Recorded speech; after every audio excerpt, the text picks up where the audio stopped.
Maulan na hapon mga kaibigan, nagluluto ako ngayon ng nilaga. Tara tingnan natin. Oh, pinakukuluan ko na. Ayan, palambutin muna natin. Maya-maya isusunod ko na yung mais para naman manamis-namis. Ready na rin yung gulay ko. Ayan, yung mais.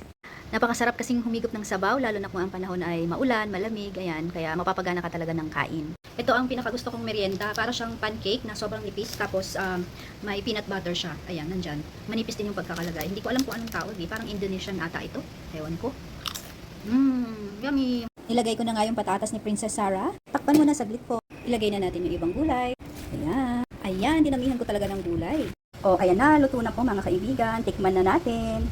Sobrang lambot ng meat. Tikman na natin kung masarap ba. Ang lambot. Gulay. Ang sarap. Healthy. Dinamihan ko talaga yung gulay. Para puro gulay. Bye-bye. Kakain lang ako. Sarap ng sabo.